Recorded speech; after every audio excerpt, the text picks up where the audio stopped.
The recent death of former Ellen DJ and executive producer Stephen Twitch Boss by suicide has left so many people shocked and saddened. This loss is yet another reminder that our conversations about mental health, they must be happening on a regular basis. The reality is that this time of year can be especially stressful for folks across our country. And we need to keep checking on each other as we do things like shopping for gifts and gathering with family and friends, and check on your strong friends, the smiling friends as well. The reality is that all of these activities, they can be a source of joy for many people, but for others, the holidays can cause an increased feeling of anxiety, of loneliness, even sadness. According to an American Psychological Association survey, 21% of people said they were very worried about affording holiday gifts, while 10% said that they were very worried about spending time with family. Dr. Cyrus is a psychiatrist and board member with the Committee to Protect Healthcare, and she is joining us now to break it all down. Dr. Cyrus, thank you so much for being here. I think this is really important to talk about because people are struggling. So let's start here. What can we do to prepare ourselves this holiday season and to prevent increased stress during this time? Good question. The first thing I'll say, which is a bit counter mainstream, is December is like every other month. I know we have a lot of holidays, but what happens if in your head you don't put so much pressure on yourself that you have to buy the perfect gift, that you have to achieve all the goals you didn't do this year, or else what's going to happen? Pretend it's July.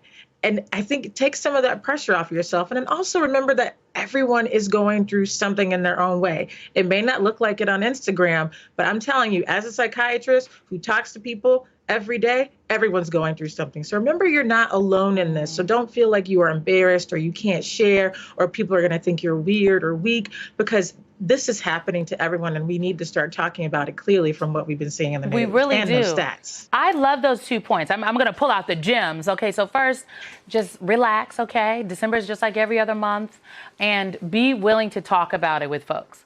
Okay, let's talk about talking about it then, because there's also the stress of managing family dynamics or even social gatherings during this time of year. I think it's safe to say it can be challenging for so many people. So what are some practical ways people can cope? What are some tips and tricks? Yes, so the first thing I would say is, what are your plans for the holiday with your family and the ones that you're worried about? Ask yourself, what's the worst that's going to happen if I go? Will you die, or will you be in a really tough emotional state? What are the consequences if you don't go? Are those worse than if you go?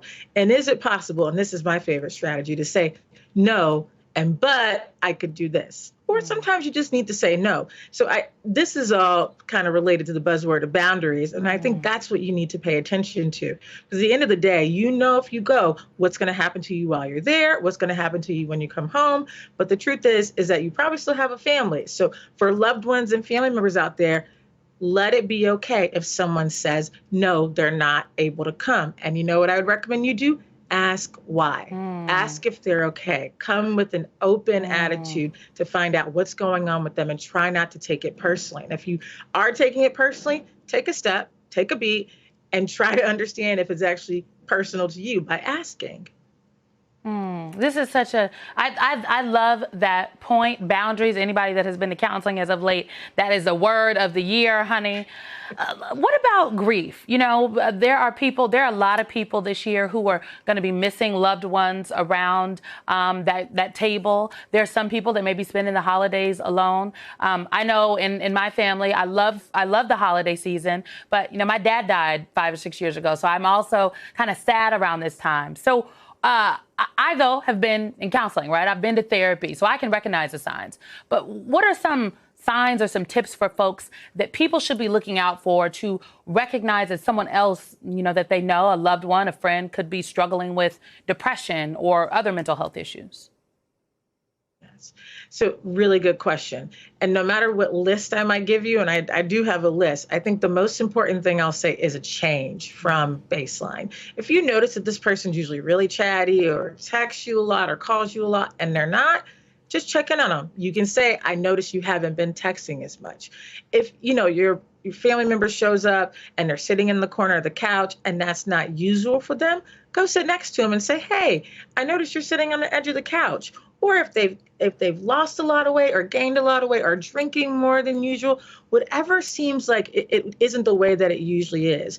You can, and this is an easy way of not saying, what's wrong with you? You look bad, you look sick, but you're asking, hey, I noticed you're not doing X, Y, Z. Are you okay? And an add I'm worried about it. If you want to be fancy, you can even share how you're doing first and maybe describe some of the challenges you're having just to, set the environment that this is safe to talk about how you feel. But normalize talking about feelings and asking about feelings. I wish I had a billboard. I need a whiteboard in here. Normalize talking about feelings and asking people how they feel. I promise y'all, check on your people. Asking somebody how they're doing and listening for the answer could help save their life. Dr. Callie Cyrus, I so appreciate you. I think that your advice today definitely helps someone. It helped me, okay? I'm going to call some people when I get out of here and check on them. Thank you so much. I'm glad it helped somebody, including you. Thank you.